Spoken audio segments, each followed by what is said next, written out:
Yes sir. Multiple क्या होता है?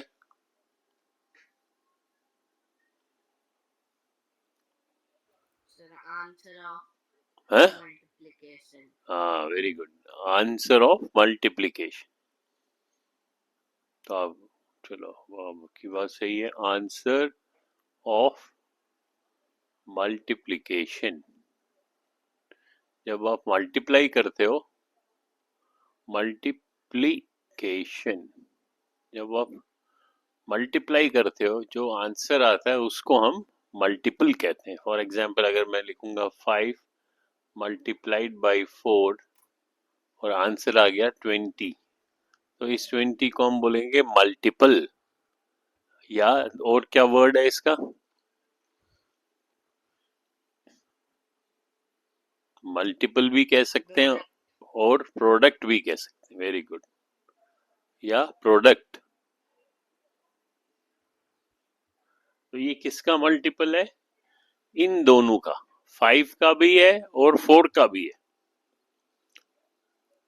सो हम कह सकते हैं 20 is multiple of 5 and 20 is multiple of 4।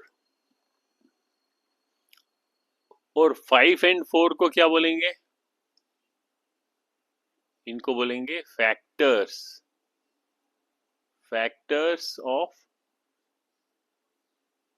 Multiple, यानी कि फैक्टर्स ऑफ 20। और इसको बोलेंगे मल्टीपल ऑफ 5 एंड 4। यानी कि जो प्रोडक्ट होगा उसको हम मल्टीपल कहते हैं। और दो नंबर्स या तीन नंबर जिनको भी हम मल्टीप्लाई करके ये प्रोडक्ट बनाएंगे, उनको हम फैक्टर्स कहेंगे। अब इन फैक्टर्स को अगर आप देखोगे, 5 और 4, they are both factors of 20। अब are they prime factors?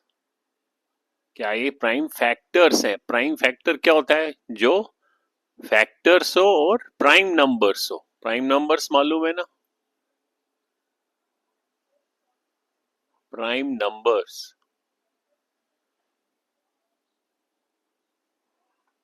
Prime number क्या होता है? जो जिसका, हाँ बताओ, प्राइम नंबर को कैसे हम बोलेंगे? प्राइम नंबर का क्या मीनिंग है? शाबाश। सर जो अपनी और वन की टेबल में है सिर्फ। हाँ, जो केवल या तो 1 के टेबल में हो या अपने आप के टेबल में हो। जैसे 5 है, तो वो तो या 5 के टेबल में है या 1 के टेबल में, और किसी और टेबल में नहीं है। यानी कि उसके अगर 5 के आप फैक्टर्स निकालो, आप देखो 5 के मैंने फैक्टर्स निकाले, तो 5 के फैक्टर्स क्या होंगे? या 1 होगा फैक्टर्स,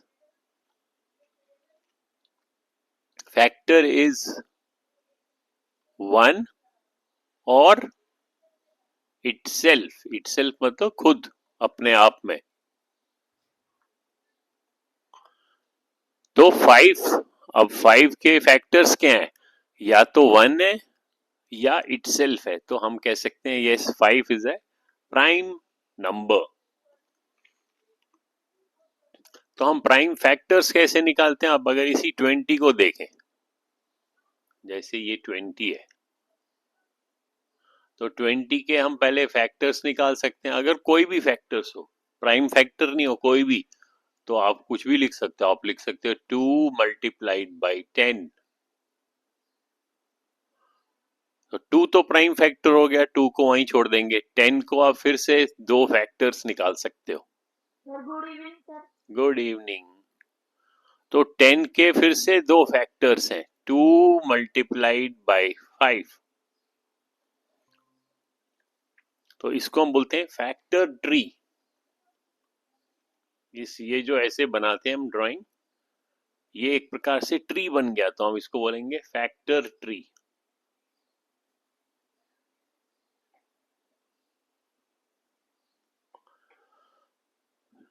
तो हम फैक्टर्स निकालते जाते हैं जब तक हमारे पास प्राइम फैक्टर ना हो। अब ये 2, 2 और 5 they are all prime factors of 20। तो 20 को हम कैसे लिखेंगे? 20 को हम लिख सकते हैं 2, ये वाला 2 मल्टीप्लाइड बाई 2, ये वाला मल्टीप्लाइड बाई 5। तो ये इसके फैक्टर्स हो गए, किसके? 20 के। सो दीज आर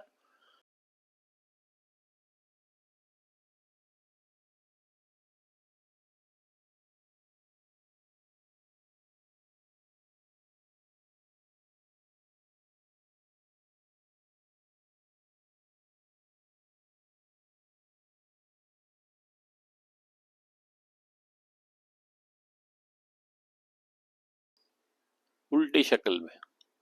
अब 20 को इज डिविजिबल बाई 2, तो यहाँ कोशेंट, कोशेंट नीचे लिखना है, पहले हम ऊपर लिखते थे ऐसे। 20 को अगर 2 से डिवाइड करें तो मैं ऊपर 10 लिखूंगा और ऐसे।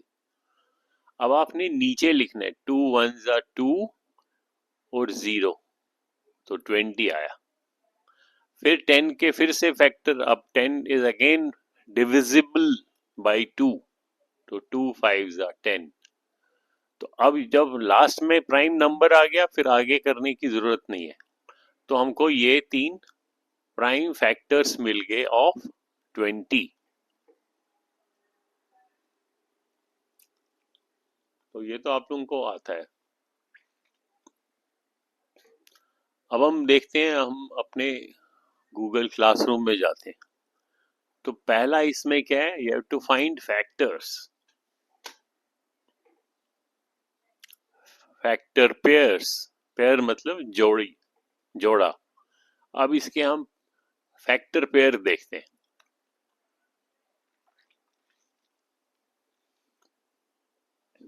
एक एक्सरसाइज देखते हैं, बड़ी सिंपल सी है। ये तो आपको फटाफट आएगा, बाद में आप बाकी खुद कर लेना। अगर अब हम इसमें थोड़ा स्टेटमेंट या प्रॉब्लम, ये जो स्टेटमेंट है इसको पढ़ेंगे तो थोड़ा और हमें, एक तो इंग्लिश भी अच्छी से आ जाएगी। We will be reading some English sentences and trying to understand कि क्या लिखा हुआ है। चलो आशुतोष पढ़ो।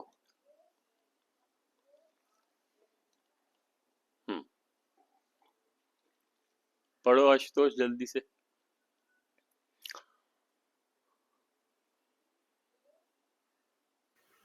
40 students are going on a field trip to the aquarium.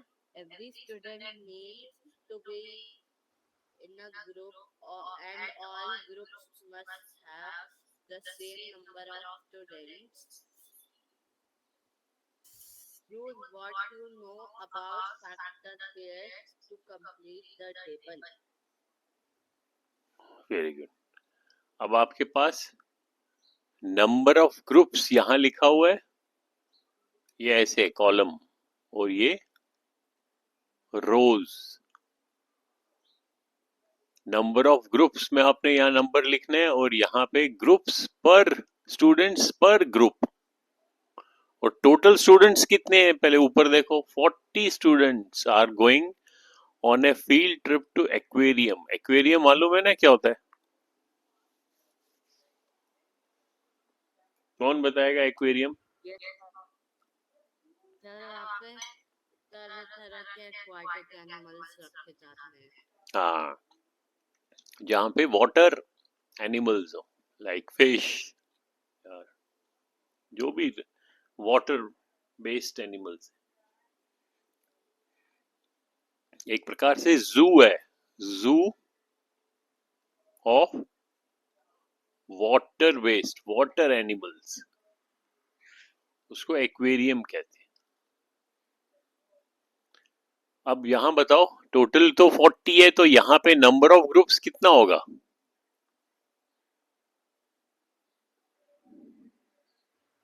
Sir 40 है। टोटल यहाँ लिखा है स्टूडेंट्स पर ग्रुप, यहाँ तो लिखा है ना स्टूडेंट्स पर ग्रुप, यानी कि पर मीन्स हर एक ग्रुप में 40 है, तो यहाँ कितने ग्रुप्स होंगे? सर 4। है?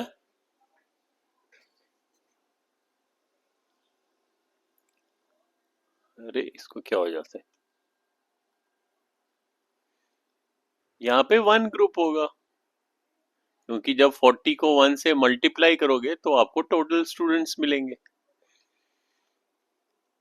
अब जब आपके पास पर एक ग्रुप में 40 स्टूडेंट है तो आपके पास तो 1 ही ग्रुप होगा, तभी तो 40 बन जाएगा। तो एक प्रकार से इसका क्या फैक्टर बन गया, 40 multiplied by 1 is equal to 40। अब यहाँ पे नेक्स्ट ये एक, फिर नेक्स्ट, अब नंबर ऑफ ग्रुप्स 2 है तो स्टूडेंट्स पर ग्रुप कितना होगा? 20। तो फिर से इनका मल्टीपल फिर से 40 होगा। अब यहाँ पे लास्ट में नंबर ऑफ ग्रुप्स कितने होंगे? 4। तो फिर से 40 होगा। तो इन तीनों केस में आपने देखा ये जो 40 के ये जो दो नंबर्स हैं जिनको हम मल्टीप्लाई करके 40 बना रहे हैं वो दे आर फैक्टर्स, और क्योंकि पेयर में हम बात कर रहे हैं ओनली 2 फैक्टर्स, तो ये फैक्टर पेयर है। सो जो टू पेयर्स हैं, 2 नंबर्स हैं 40 के, जैसे 40 मल्टीप्लाइड बाई 1, तो ये factor pair 40 is equal to 20 into 2. Again, these are factor pairs. They are not prime factors. They are factor pair. तो बहुत ही इजी है। तो आप ये वाला आप ये कर लेना 7 पॉइंट। अब ये फैक्टर्स एंड मल्टीपल्स जो है इसका हमने नंबर रखा है 7, तो इसलिए जितने भी इसमें असाइनमेंट होंगे वो 7 से होंगे। 7.12 फाइंड फैक्टर्स, ये भी इजी है, तो ये वाला भी कर लेना। आइडेंटिफाई फैक्टर्स, इसका एक क्वेश्चन देखते हैं। आइडेंटिफाई क्या होता है बताओ? पहचानना। हाँ, आपको पहचानना है, आइडेंटिफाई करना है। अब ऋषिता पढ़ेगी। List all the factors of 24. अब इसमें choose one answer, A B C, कौन सा करेक्ट होगा?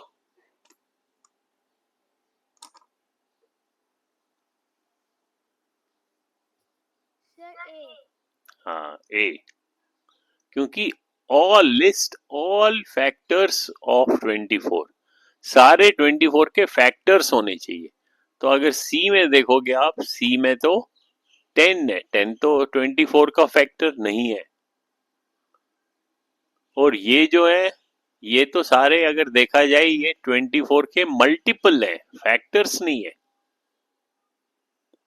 सो ए विल बी आंसर।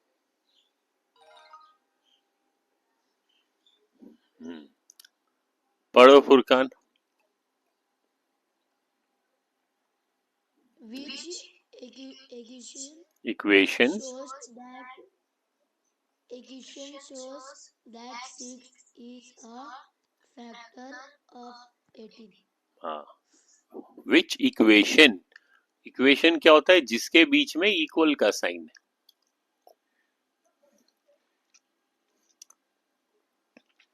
अगर इक्वेशन का साइन नहीं होगा तो उसको हम बोलेंगे एक्सप्रेशन।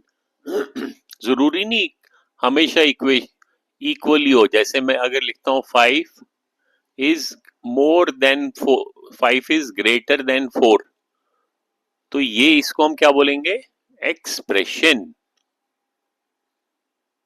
एक्सप्रेशन, क्योंकि ये क्या कर रहा है? ये आपको एक्सप्रेस कर रहा है, कुछ चीज बता रहा है। लेकिन अगर इसके बीच में ये ग्रेटर देन के साइन के बदले इक्वल का साइन हो तो इसको ये एक्सप्रेशन भी है क्योंकि ये भी आपको कुछ बता रहा है, और ये क्योंकि इक्वल का साइन है तो ये इक्वेशन भी है। अब बताओ इसमें कौन सा आंसर करेक्ट है?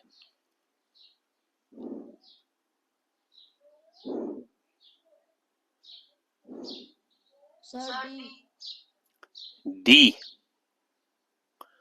विच equation shows 6 is a factor of 18। तो वो इक्वेशन हमें बताना चाहिए, उससे हमें स्पष्ट होना चाहिए, क्लियर होना चाहिए कि 6 18 का फैक्टर है। डी डी कह रहे हो, डी में कहा है? डी तो बोल रहा है 6 is equal to 18 multiply by 3। ये तो इक्वल का साइन, ये तो वैसे ही गलत है। 6 थोड़ी ना 18 इंटू 3 होता है, वो तो ऐसे हो, अगर ऐसे लिखा होता है 6 is equal to 18 divided by 3 तब तो वो करेक्ट होता। कौन सा होगा बताओ? फुरकान आपने डी बोला था ना?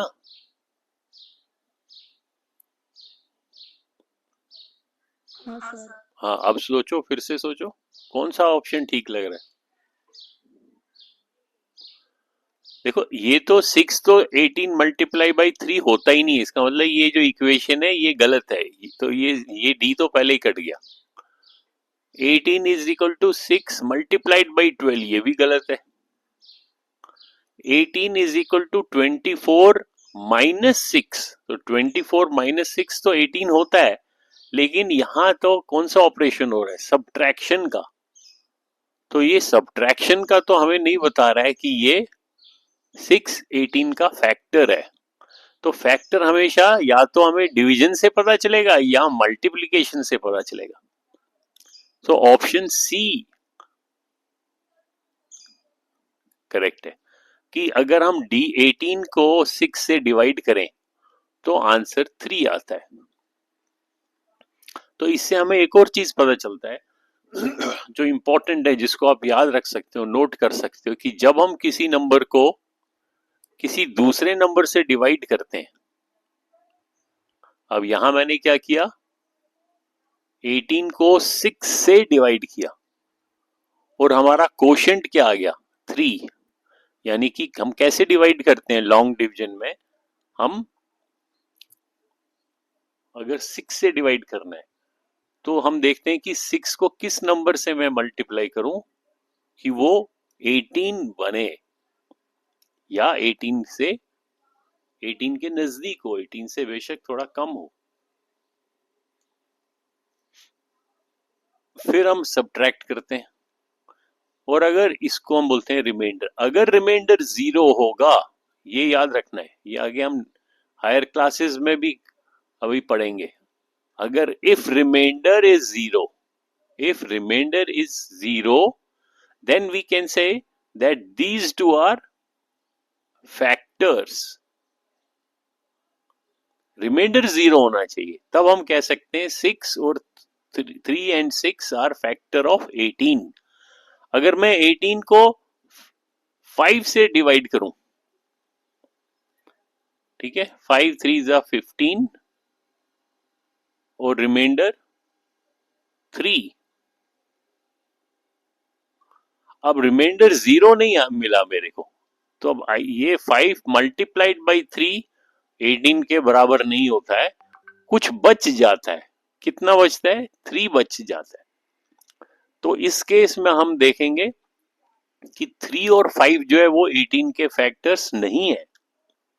तो ये एक चीज एक याद रखना है कि remainder should always be 0 for finding factors.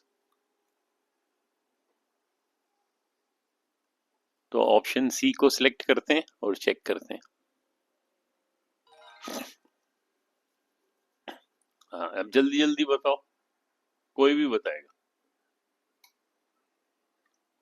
Question को पढ़ो। Which which one of the following is a factor of 49? हाँ Sir, 7. 7 क्योंकि 7 मल्टीप्लाइड बाय 7 49 होता है और बाकी 9 2 और 4 के टेबल में तो 49 आता ही नहीं है.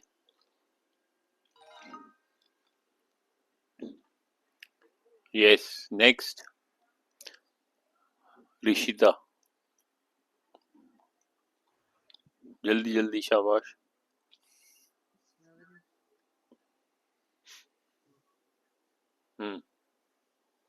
चलो कोई भी हाँ बताओ ऋषिता.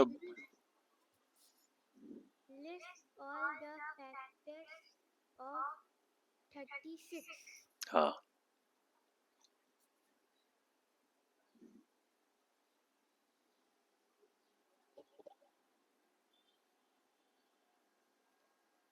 कौन सा करेक्ट है?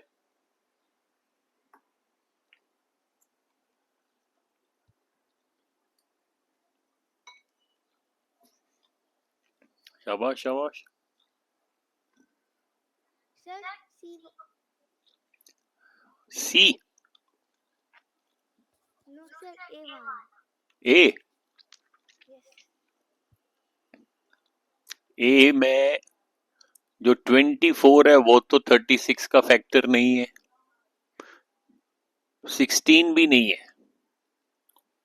तो ए तो नहीं होगा. List all the factors, all यानी कि सारे नंबर्स 36 के फैक्टर्स होने चाहिए. उस लिस्ट को हमने सिलेक्ट करना है. B. हैं? Sir, B.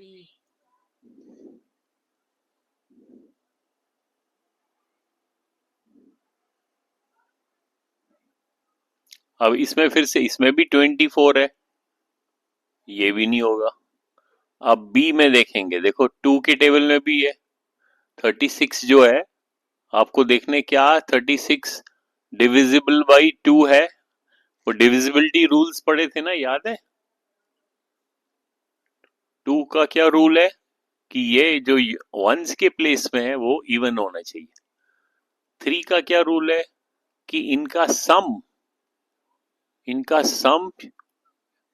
6 और 3 का सम है 9. 9 3 के टेबल में आता है, दैट मीन्स ये 3 से भी डिविजिबल है. डिविजिबल मतलब पूरा पूरा डिवाइड होता है, यानी कि रिमाइंडर 0 आता है. तो ये सारे फैक्टर्स हैं, so we will select B.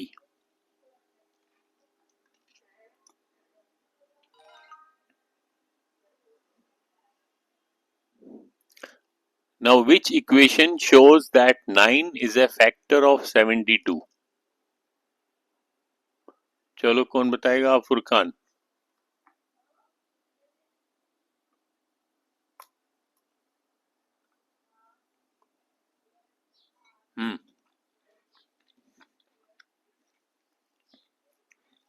चलो हाँ बताओ, कोई भी बताओ. चलो Sir, A. ए.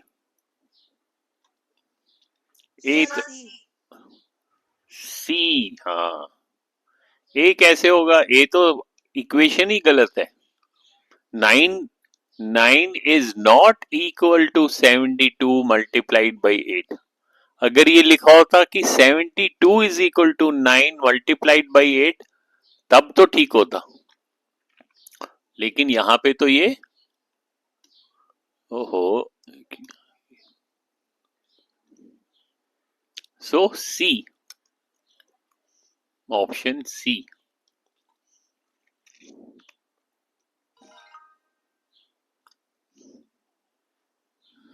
नेक्स्ट कोई भी बोलो.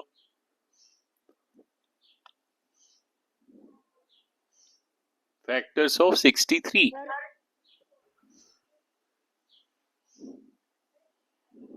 Sir, 3. 3 क्योंकि हमें डिविजिबिलिटी पढ़ा था ना हमने, याद है? डिविजिबल रूल्स ऑफ पढ़ा था कि नहीं पढ़ा था? Yes, sir, पढ़ा था.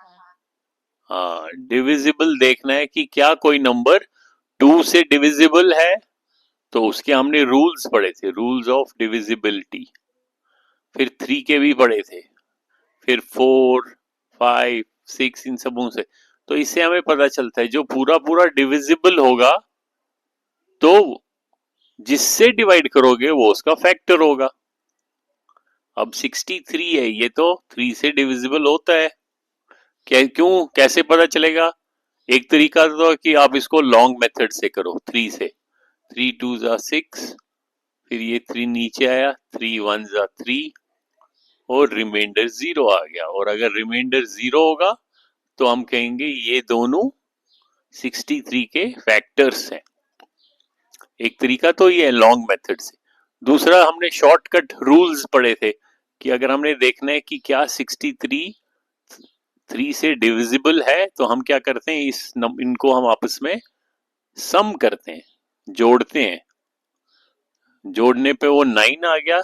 फिर हम देखते हैं क्या 9 3 के टेबल में है। हाँ, 3 3 9, दैट मीन्स ये 63 भी 3 से डिविजिबल होगा।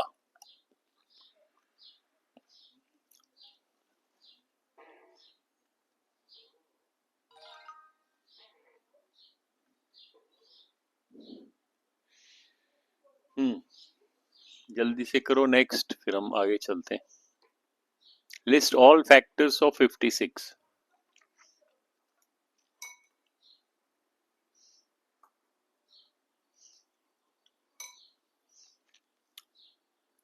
कौन बताएगा? 56 के फैक्टर्स बताने हमें, वो याद रखना है। 63 के फैक्टर्स, 56 के।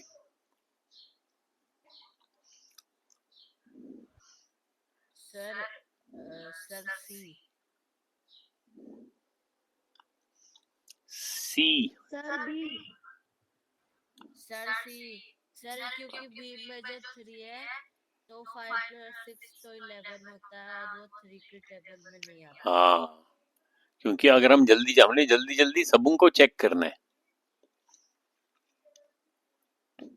इसमें पहले में तो एकदम देखने से ही पता चल रहा है कि अरे ये 112 तो इससे बड़ा हो गया, तो ये तो इसका फैक्टर नहीं होगा, तो ये तो आउट हो गया, ए तो पहले आउट। फिर इन दो में हमें दिख रहा है अरे 3 जो है वो, ये देखो ये पेन मेरा यहाँ पे तंग करता है। ये जो इसमें 3 है, 356 का फैक्टर है या नहीं है? तो 3 का तो रूल हमें मालूम है, इन दोनों को हम ऐड करेंगे। 5 + 6 तो 11 होता है।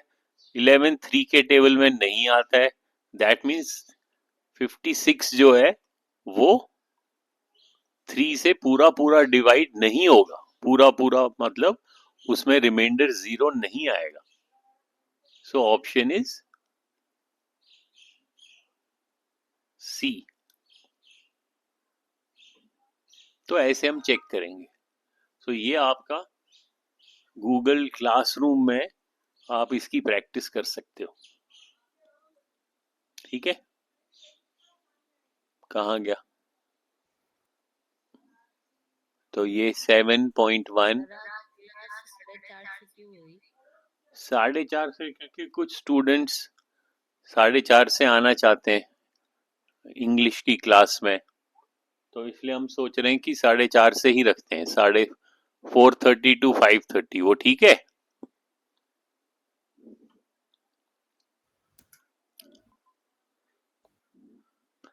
आपको प्रॉब्लम तो नहीं है? No sir. सर 4:30 से कब तक होएगी? 5:30। 5:30 से थोड़ा पहले ही खत्म होएगी, मान लो 5:15 तक।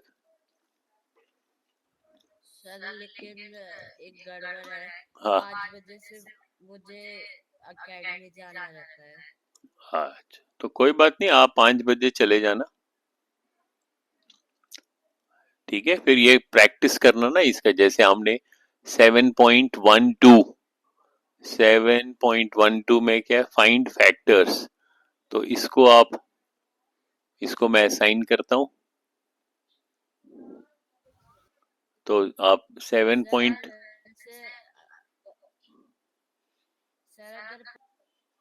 अब 7.21 देखते हैं। Identify multiples. तो अगर हमें फैक्टर्स पता है तो हम मल्टीपल भी बता आइडेंटिफाई कर सकते हैं।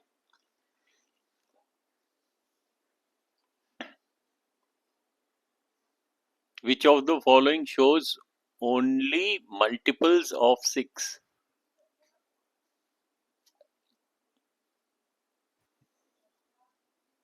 Which of the following shows only multiples of 6? अब 6 Sir, के C. हैं C.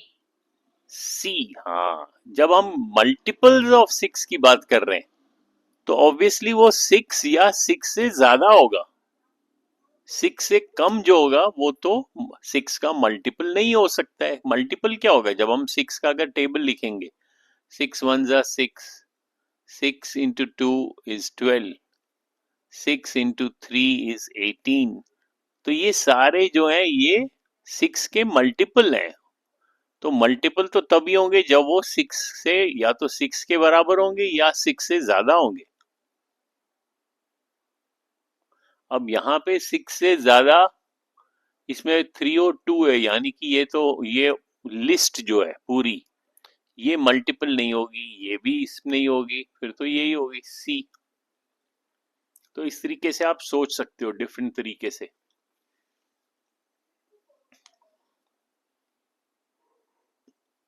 तो ये तो हो गया 7.21।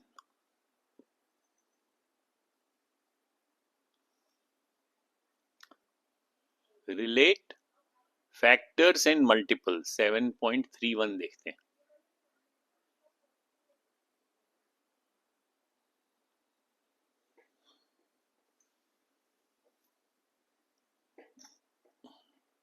तो ये भी इजी है कि उनको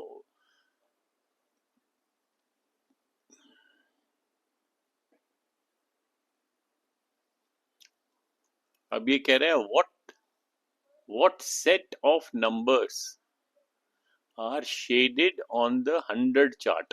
अब ये 100 का चार्ट बना हुआ है पूरा और इसमें कुछ नंबर्स शेडेड है। पता नहीं आपको दिख रहा है क्या? शेडेड,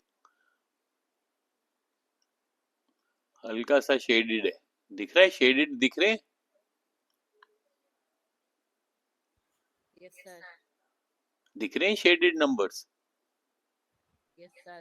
हाँ, तो ये कह रहा है व्हाट सेट ऑफ नंबर्स। अब इसमें ऑप्शंस हैं।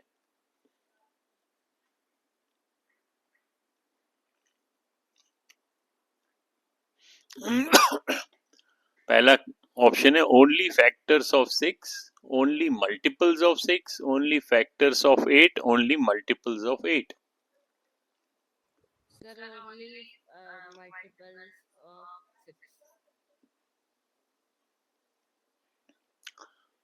हाँ, ओनली मल्टीपल्स ऑफ 6, क्योंकि इसमें पहला ही नंबर 6 है जो शेडेड है, तो वो तो 6 तो फैक्टर ऑफ 8 नहीं हो सकता है, मल्टीपल ऑफ 8 भी नहीं हो सकता है। ये दो ऑप्शन तो पहले ही कट गए। फिर लिखे दो, बाकी दो बच गए। तो जो मल्टीपल चॉइस क्वेश्चंस होते हैं उनको आप ऐसे भी कर सकते हैं, जो आपको एकदम पहले ही पता चले कि वो आंसर ठीक नहीं है उनको आप हटा सकते हो लिस्ट में से, फिर फोकस कर सकते हो जो बाकी बच गया। अब ए और बी बच गया, इसमें only factors of 6, only multiples of 6। तो जो ही ये बाकी जो नंबर्स हैं जो 6 से बड़े हैं, ये सारे 6 से बड़े हैं, तो ये तो फैक्टर हो ही नहीं सकते हैं। फैक्टर तो हमेशा छोटा होगा, मल्टीपल हमेशा बड़ा होगा। तो फिर क्या बच गया? Only multiple of 6।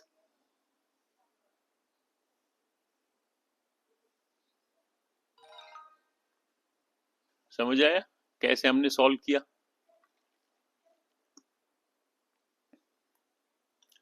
अब ये कह रहा है विच वी नो, ये एक एक्सप्रेशन भी है और एक इक्वेशन भी है, एंड इट इज ट्रू, ये सच है। सच ट्रू कब होती है? जब लेफ्ट हैंड साइड, अगर मैं एक इक्वेशन ऐसे लिखूं और फिर आपसे पूछूं क्या ये ट्रू है या फॉल्स है, अगर ये लेफ्ट हैंड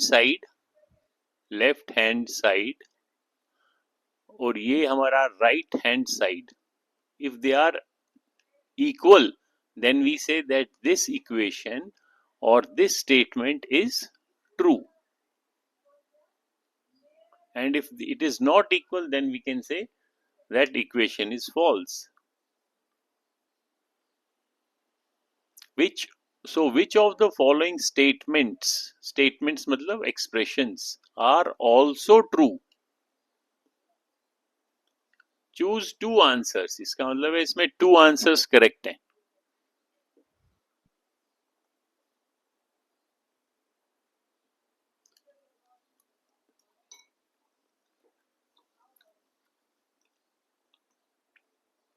कौन से two answers correct हैं?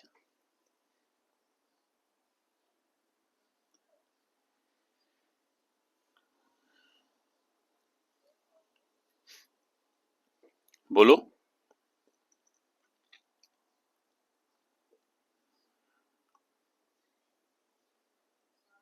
कौन बताएगा?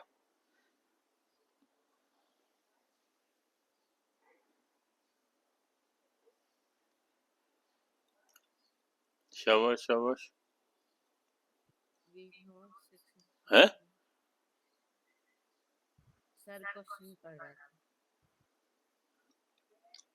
इन तीनों स्टेटमेंट्स को पढ़ना है आपने, फिर आपको पता चलेगा कि कौन सा स्टेटमेंट ट्रू है, सही है. हैं? सर बी एंड सी. हाँ, क्योंकि ए में क्या लिखा हुआ है? 42 is a factor of 7. 42 7 का फैक्टर है. ये सही है गलत है? 42 तो हाँ, ये एक सही है क्योंकि इसमें लिखा है 42 is a multiple of 7, यानी कि 42 7 का मल्टीपल है, वो तो करेक्ट है. तो हम कह सकते हैं हाँ ये गलत है, ये दोनों करेक्ट है. 6 42 का फैक्टर है और 42 7 का मल्टीपल है, ये स्टेटमेंट भी करेक्ट है. तो ऐसे इन क्वेश्चंस को आपने पढ़ना है, स्टेटमेंट्स को. ठीक है, तो ये कहां पे मिलेगा आपको? 7.31. तो आप इसकी भी प्रैक्टिस करो. तो इसको भी मैं असाइन करता हूं.